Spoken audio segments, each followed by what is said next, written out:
Robert Englund is synonymous with A Nightmare on Elm Street. You can't have one without the other.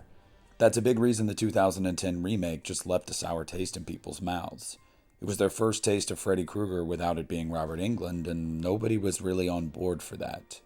But the man himself wasn't just someone who played the dream demon in these films. He also had an idea for where A Nightmare on Elm Street should go. See, ever since he retired from playing the role of Freddy Krueger, in recent years he's really spoken up about what he wants to see from the franchise moving forward, and even giving an outline for a story that he has. Doing an interview back in 2016, Robert Englund shared where he would like to see A Nightmare on Elm Street go next.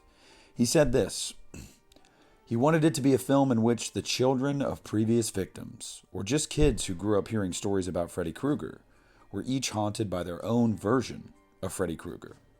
Kids who grew up hearing stories about this Freddy Krueger guy and the awful things he did envisioned him in their own way, and that is the version that begins to haunt them. Some people may picture him as stout, another might envision him as tall and thin, another with a different hat or a different sweater.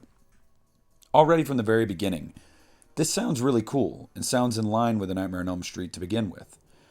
Obviously, as we know, the series is predicated on living in the dream world. And in the dream world, things are limitless, boundless. Freddy Krueger can be anything, can do anything. Wouldn't it make sense then that everybody has their own version of Freddy Krueger? What scares you? It almost reminds me of It from Stephen King's story. Whatever you fear the most, that's what your brain will make Freddy Krueger be seen as to you. I think that would be really cool and open up a lot of possibilities in this dream world, and really make things visually very entertaining. Robert Englund would go on to say, he could have different gloves, or even a glove with small razor blades, as referred to in the first movie. It would be neat to see very different interpretations of Freddy Krueger based on the child's vision of who or what Freddy was to them. After all, each person's subconscious would picture him in a totally different way. Now, over the years, Robert Englund has talked about things like this before, even going back in time and seeing some of Freddy's origins, some of his initial crimes before he was killed. And in recent years, he's talked about where the franchise should go moving forward. It's been a really different and unique direction for Robert Englund to go in. See, in the late 2000s, early 2010s, he was very against rebooting the series. He thought he still had some left, at least according to some, and was going to do Freddy vs. Jason vs. Ash. And now, he seems totally content with hanging up the glove forever and letting somebody else take up the mantle. Even as recently as last year, Robert Englund gave an interview and he said that they need to recast Freddy Krueger. If they're going to do another movie, it's got to be somebody new, and they need to really revitalize this series. But this specific idea that he had, that he has talked about at many different points throughout the years, I think is a really interesting one.